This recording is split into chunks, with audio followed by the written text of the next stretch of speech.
so much time practicing that, you're not giving yourself a chance. There's part of the problem. She lives on Yale. Well, does she want around or she could have lived there? But y'all, I mean, everybody's got to go places. Well, we're gonna have the opportunity to speak, but everyone here has questions, so we're trying to get through those in an... And I apologize, I took everybody's, Can we limit it to questions versus all these comments? Because we've had years to make comments. Can we limit it to questions so that he can fairly answer? It doesn't need to be, basically everybody will have a couple minutes to come up and speak their mind. If that's a statement, then that's a statement. If that's a question, then we can try to answer it at the end of that. and I apologize for taking that much time. Obviously, I've got a lot at stake for a couple of different reasons, being on council, owning property, and all the meetings we've had. I appreciate both of you. So I'll go next. I was going to go last, but this is already the longest I've sat in a council meeting quiet, so I have to. My piece, yes. So just a reminder, I think most of the people here tonight were here a couple of years ago.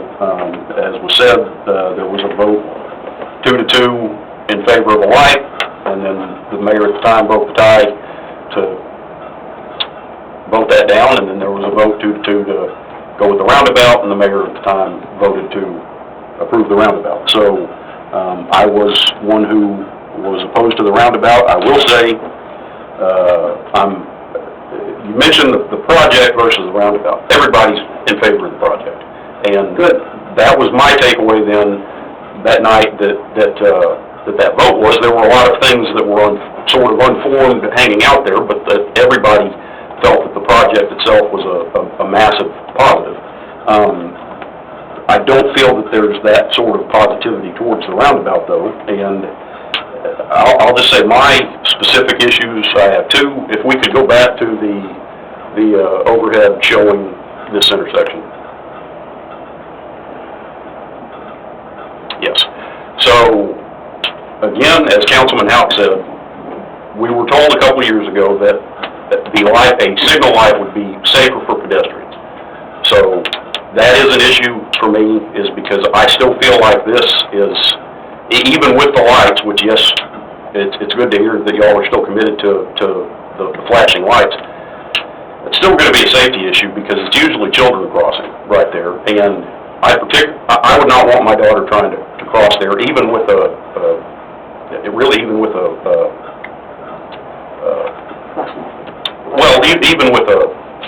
crosswalk, crossing guard. There you go. Couldn't come up with it. So that's my feeling is I do think it's safer. We were that night given two very workable solutions. We were not told there was a recommendation adamantly either way, so it wasn't about whether we were going to overrule the experts. Y'all came before us, you gave us a very good presentation that said, we can make it work with a light, we can make it work with a roundabout, what do you want to do? And I do feel, in addition to the pedestrian safety, that northeast lot where Darren was just talking about, that Hugh and Betty Gallion live at, is already 10 feet away from a curb. It's 10 feet away. So I don't know how, and we generally have setbacks, not just for a setbacks are generally there because it's not safe to live too close to a road. So I'm not sure how we would potentially take a portion of their property that's now going to make their house be less than 10 feet from not only a road, but a road that if somebody's going west there and they're not paying attention and they see that there's a roundabout, yeah, they're going to have to slow down, but they're also going to be basically turning right into their property. If they wind up jumping the curb, they're going to be turning right there. So safety is my main issue. As Britt said, I was going to ask for. I do think it would be important for us to have the cost of a light versus what we're going to have anyway, because we are going to have a light down. We're going to have the flashing LEDs here. We're going to have the light down at Robert's Cutoff anyway. So I would like to know what those numbers are. I'm not anti-roundabout at all. I've actually gotten relatively used to the one on 199 and White Settlement, the two on 199 and White Settlement Road. So generally speaking, that those have not been problematic for me at all. So I'm not against these. That one, and again, as was said, that one down at Barnett, that where overhead it looks like a bunch of pitchforks crossing. Everybody agrees a roundabout would be a major improvement over what's there. And additionally to what Jill said, the fact that, you know, there's not going to be houses right up on that. So I tried to be quick because we do want to be able to get to not just the rest of the council comments, but we want to let everyone here that has to speak. But those are my issues really, is primarily the safety of it and the issue with all of the neighboring properties, but particularly the one on the northeast side. And didn't I see in here, in this presentation, wasn't there cost for the roundabout versus, for the maintenance standpoint, isn't it in here, the cost of maintaining versus, one versus the other? 20,000 in 10 years, I think it said. Put that in there. I talked about what slides to include. I thought I saw that last time. Well, one thing important, if we want to talk about total costs, is we know that to put in a four-way stop to the state and federal design standards is going to require us to acquire more right-of-way. I don't think that's a small issue. I think that's something you need, if in fact you do recommend something we're not recommending, I think that's something you have to be accountable to those landowners about, because you are asking to take more of their property in order to make a four-way stop work. And that was something that we very much considered. How do we minimize the impact on property in those neighborhoods? There's a concern about the proximity on the home on the northeast corner. In a roundabout or a four-way stop, that's not going to be any different. And we spent time with those folks. We spent time with those folks in January and felt like that they were satisfied with the plan. We showed them exactly. We talked about the fact that we can pay to reconstruct their rock garden or whatever that case may be. They seem very satisfied that the impact of that is not substantial. So they can speak for themselves, but that's why we went to the trouble to meet with them.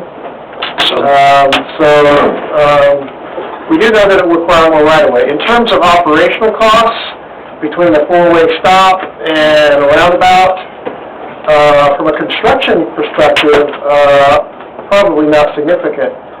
All the technical engineering data tells you that the cost to motorists for a four-way stop are much greater. It's more wear and tear in your car.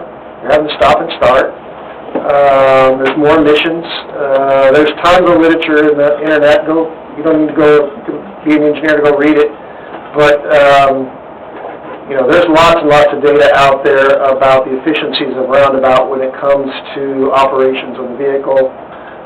And then, of course, as we've documented, a traffic signal there would be substantially way more expensive, and we can document what those numbers are if that's something that you want to hear from us. I think it's part of the council packet, actually, and I've got the numbers here. So 20-year maintenance cost at the Meandering Yale intersection, let's see.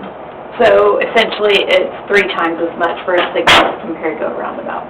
But let's go near the numbers. Was it 20,000 for 20 years?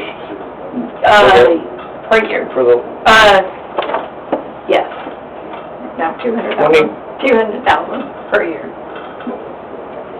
$0.02 times million. 0.02 times a million? Yes. I wish you could manage these. I need a calculator. 20-year. Oh, $20,000 a year. A year. It says 20-year maintenance. Estimated 20-year maintenance cost, so it's at 20,000 compared to 60,000 for the signal. And then the collision cost, which Dan was talking about with the motorist, so that's 48,000 compared to 2.05 times a million. 2.05 times a million.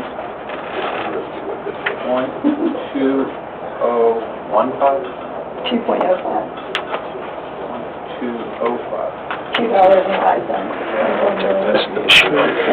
$2.05. more